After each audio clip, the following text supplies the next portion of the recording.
This is the Kitchen Sink WP podcast, episode 553.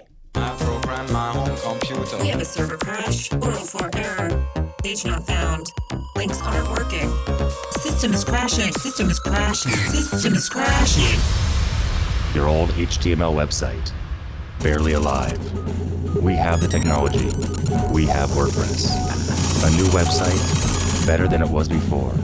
Better, stronger, faster.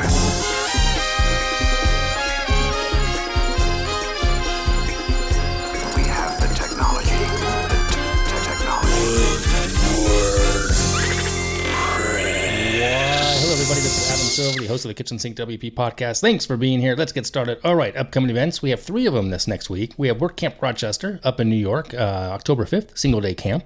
WordCamp Connect in Ajmer. It's actually in the northwestern Indian state of Rajasthan. It's an entire month-long event. So yeah, it's an initiative that partners with 4 different colleges to introduce students to the world of WordPress through hands-on workshops, October 5th through the 26th. That's pretty cool. And also WordCamp Gdynia, October 4th through 6th. That's in Poland. So if you're in those parts of the world, you should by all means attend and go and participate and be part of this amazing community. All right, moving on. Segment 1 in the news. One thing to talk about here, Patchstack, they are a WordPress security company. They recently raised $5 million in Series A funding, which is awesome. It was led by Karma Ventures, G&D Ventures, and Emilia Capital, which is an investment firm backed by Yoast founders Marieke van Rijk and Joost van Renbroek. I can't pronounce their name properly. I'm sorry. And I'm losing my voice a bit here. I don't know if you noticed, but my voice is a little weak. I've had some health issues in the last 2 weeks. Anyway, all right, moving on. I think that's it. Yeah, that's it in the news. Moving on, segment 2, meat and potatoes of this week's episode, Black Friday 2024, part 1. Okay, so just under 60 days of when this episode drops, 2 months from now is Black Friday. Crazy.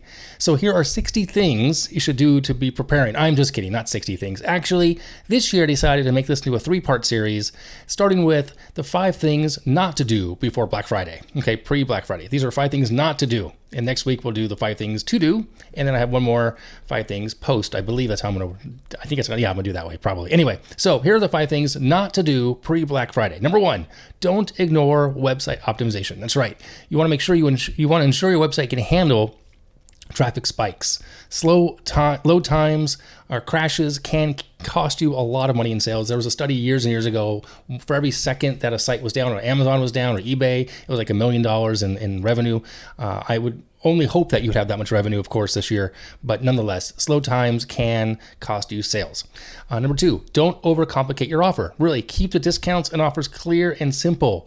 Too many layers, promotions, and coupon codes can confuse customers and reduce the conversion. Really is. It's really that simple. I mean, a lot of restaurants have simple menus for this exact reason. Make it easy for people to buy from you and order from you.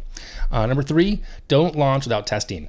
I see this every year. You know, people set up sites and these funnels and whatnot, and then they don't test everything through. So you want to avoid launching any new feature or promotion without thoroughly testing it. Test everything: the checkout, the process, mobile responsiveness, what happens after the fact, the follow-up, the sequences, all that stuff. If it's a digital download, if it's a physical product, test it all, okay?